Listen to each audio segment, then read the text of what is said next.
A estratégia do dia. O podcast original da Bloomberg Linha.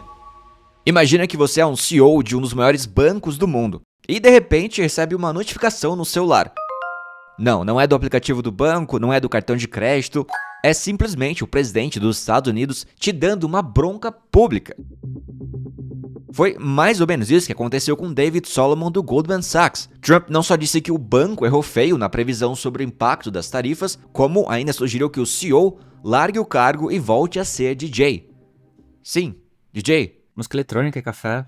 Pois é. Inclusive, sabia que DJ vem de disc jockey? Eu pesquisei aqui e aparentemente esse termo surgiu na década de 1930, inicialmente ligado a apresentadores de rádio que trocavam discos de vinil.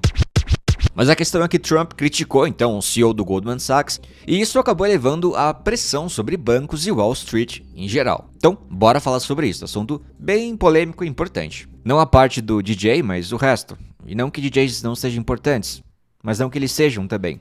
Enfim, olha, vamos falar também sobre Estados Unidos. Pois é, a guerra comercial com a China tá aparecendo aquele namoro ioiô, sabe? Aquele que um dia termina, no outro volta. Isso porque agora Donald Trump resolveu dar mais 90 dias de trégua antes de decidir se aumenta ou não as tarifas. Só que, caro ouvinte, enquanto isso, empresas de tecnologia climática dos dois lados estão com a respiração presa. E não é por causa da poluição, mas porque se essa briga recomeçar, vai faltar de bateria de lítio até imã de neodímio, seja lá o que isso for. Ou seja, vai afetar desde o carro elétrico ou até aquele ventilador que você liga quando o calor aperta. Então bora falar sobre isso também, dois assuntos super importantes e interessantes que são ligados diretamente a Donald Trump, pra variar, né? À toa que se virou a estratégia do Trump. E bora pro episódio. O presidente dos Estados Unidos, Donald Trump, resolveu bater boca publicamente com David Solomon, que é simplesmente o chefe do banco de investimentos Goldman Sachs, que, caso você não conheça, é um dos maiores bancos de Wall Street. O motivo disso é que, segundo Trump, o banco fez uma previsão completamente errada sobre como as tarifas impostas pelo governo iriam afetar os mercados e os preços para os consumidores. Então, na rede social dele, o Truth Social, nessa terça-feira, ontem, Trump escreveu assim, em inglês, né, no caso, mas eu tô traduzindo. Abre aspas. David Solomon e o Goldman Sachs recusaram a dar crédito onde o crédito é devido. Eles fizeram uma previsão ruim há muito tempo sobre a repercussão no mercado e sobre as próprias tarifas, e estavam errados, assim como estão errados sobre muitas outras coisas. Fecha aspas. Bom, vamos lá. Primeiro, Trump não explicou exatamente o que o irritou agora, mas soltou essas críticas depois que, no domingo, dia 10, economistas do Goldman Sachs divulgaram um relatório dizendo que o impacto das tarifas sobre os preços que o consumidor paga estava apenas começando a ser sentido. Vamos lá, voltar um pouco de contexto. Os números do banco dizem que até junho os consumidores dos Estados Unidos já estavam pagando 22% dos custos dessas tarifas e que se o padrão seguir o mesmo dos últimos anos, essa fatia iria subir para 67%. A análise foi feita pela equipe do economista-chefe do Goldman Sachs, o Jen Hedsus. Apesar da análise ter sido feita por esse indivíduo, Trump preferiu ironizar o CEO do banco. Disse que talvez David Solomon devesse contratar um novo economista, ou quem sabe voltar a focar no seu hobby de DJ e parar de se preocupar em comandar uma grande instituição financeira. E, para quem não sabe, Solomon já se apresentou como DJ, mas deixou de lado essa atividade depois de ser criticado por sua forma de administrar o banco. Então, pelo menos tem um histórico, não é uma ideia totalmente aleatória de virar DJ igual o André Marques quando virou o Marquinhos DJ. Mas voltando aqui, o que interessa, o Goldman Sachs, que fica em Nova York, não quis comentar o caso, tá? Essa troca de farpas não é isolada. Trump já criticou outras instituições gigantes de Wall Street, como o JP Morgan Chase e o Bank of America, acusando-as de rejeitar clientes por motivos políticos, algo que os bancos negam. O curioso é que, apesar dessas brigas, o setor financeiro em geral tende a se beneficiar das políticas do governo Trump, como, por exemplo, a famosa desregulamentação e a expectativa de reduzir os requisitos de capital para os bancos. E tem mais, sempre tem mais. Faz menos de 2 semanas que o próprio Trump recebeu David Solomon na Casa Branca para conversar sobre o possível papel do Goldman Sachs na oferta pública inicial, o IPO, das empresas Fannie Mae e Freddie Mac, duas gigantes do setor hipotecário ligadas ao governo. As críticas do presidente vieram logo depois da divulgação de dados mostrando que a inflação nos Estados Unidos subiu em julho. A alta foi puxada em parte pelos preços de produtos, mas de forma mais moderada do que antes. Isso reduziu o medo de que as tarifas estivessem pressionando pressionando muito os preços e aumentou as apostas de que o Banco Central americano, o Federal Reserve, corte os juros em setembro. E bom, eu espero que não tenha criado um medo aleatório aí em vocês de receber uma mensagem do nada do Trump mandando vocês virarem DJ. E bora variar um pouco agora, vamos falar de Donald Trump. Olha, mesmo com uma pausa no aumento das tarifas comerciais entre Estados Unidos e China, agora estendida até o início de novembro, para quem não viu isso, empresas dos dois países estão tensas. Isso porque se o presidente Donald Trump decidir retomar as tarifas recíprocas, os exportadores chineses vão acabar saindo perdendo. Mas também vai sobrar para um setor já cheio de dificuldades nos Estados Unidos, que é o de tecnologia climática. Segundo especialistas, o grupo que mais sentirá impacto são as empresas americanas que instalam e desenvolvem baterias. Antoine Wagner Jones, chefe de comércio e cadeias de suprimentos da Bloomberg NF, explica que a China é líder absoluta na exportação de baterias de íon lítio e dos materiais necessários para produzi-las. E, meu amigo, não dá para simplesmente trocar essa cadeia de fornecimento de uma hora para outra.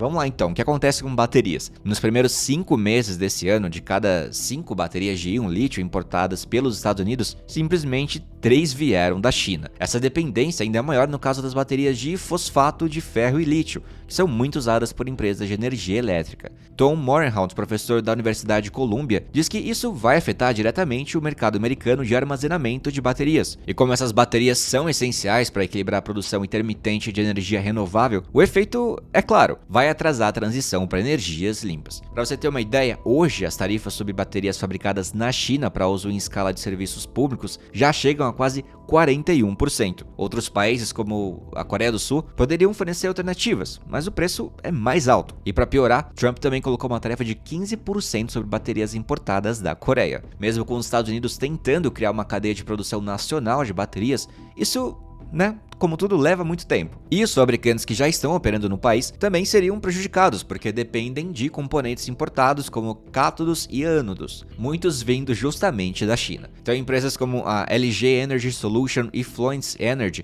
investiram pesado para ampliar a produção local, mas acabam não tendo como escapar dessa dependência no curto prazo. E também, é claro, tem a questão das terras raras. Eu já falei desse termo algumas vezes aqui no podcast, mas vamos entender. A China também domina outra parte essencial da tecnologia limpa, que são as chamadas terras raras, que é um grupo de minerais usados em vários equipamentos. O país asiático não só extrai mais minerais de terras raras do que qualquer outro, como controla simplesmente 90% da capacidade mundial de refino. Então, as importações de terras raras estão em grande parte isentas das tarifas de Trump. Mas em abril, como resposta às tarifas americanas, Pequim foi lá e impôs controles de exportação sobre alguns materiais estratégicos. O efeito ele foi imediato, como você deve imaginar. Setores inteiros nos Estados Unidos sentiram impacto. A Ford, por exemplo, precisou fechar temporariamente uma fábrica em maio porque não conseguia comprar ímãs de terras raras, que são usados de motores de assentos aqueles limpadores de para-brisa. Só em 11 de junho, depois que Estados Unidos e China chegaram a um novo acordo comercial, as exportações de terras raras voltaram ao normal. Mas, ainda assim, não há garantias de que as restrições não voltem se as negociações fracassarem. Grant Halber, especialista do Institute for Energy Economics and Financial Analysis, explica que as terras raras viraram uma espécie de moeda de troca entre os dois países. Como as decisões políticas acabam sendo muitas vezes imprevisíveis, segundo ele, nada está fora da mesa nessa disputa.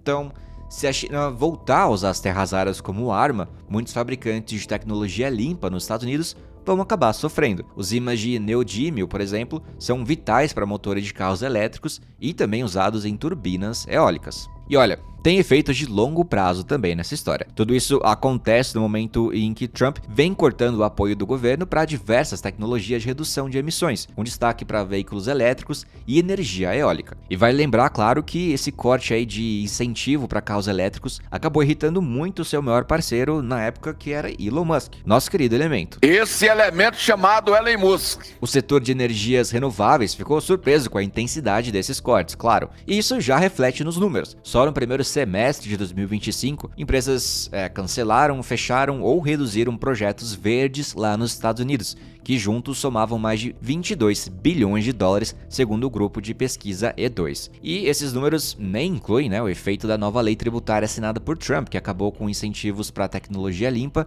nem da última rodada de tarifas. Então, na terça-feira, ontem, o presidente assinou uma ordem estendendo a trégua com a China por mais 90 dias, e o acordo prevê que os dois países diminuam os aumentos tarifários e aliviem restrições a exportações de imãs de terras raras e outras tecnologias. O pacto expiraria à meia-noite em Nova York, mas agora acabou sendo prorrogado. Mesmo assim, especialistas alertam que negociações prolongadas podem atrapalhar os avanços dos Estados Unidos na tecnologia climática. Como resumiu Halber, abre aspas, a regra de ouro nos negócios é a estabilidade. Quando há tanta incerteza e mudança de rumos, a maioria das pessoas simplesmente decide esperar para ver. Fecha aspas.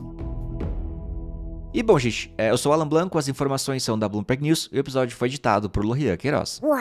E por olhar aqui alguns comentários rapidinho do episódio anterior, o Felipe Souza comentou, tá muito monotemático. Chega de Trump, como estão as criptomoedas, como estão os indicadores da indústria nacional, dados de emprego no Brasil, impacto econômico do morango do amor.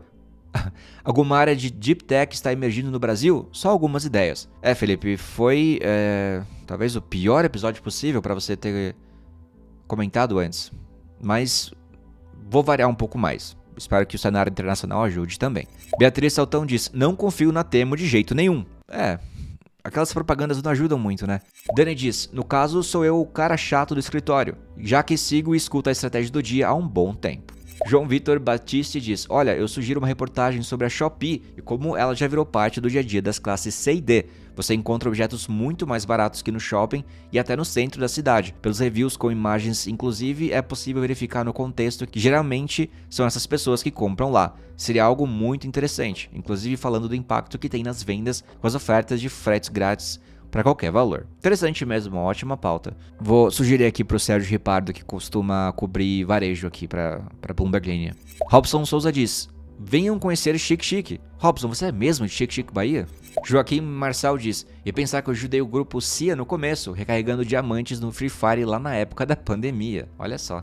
A Luísa Machado comentou assim, é sempre fascinante observar como as relações de trabalho se desenvolvem ao redor do globo. Será que a shopperização funcionaria no Brasil? Ainda nem sabemos lidar com a era da uberização. É mesmo, Luísa, ótimo ponto aí que você trouxe pra gente. E bom, gente, eu vou ficando por aqui. Muito obrigado mais uma vez pela audiência. Nos encontramos no próximo episódio, se Deus quiser, com temas mais diversos. E até lá. Big beijo.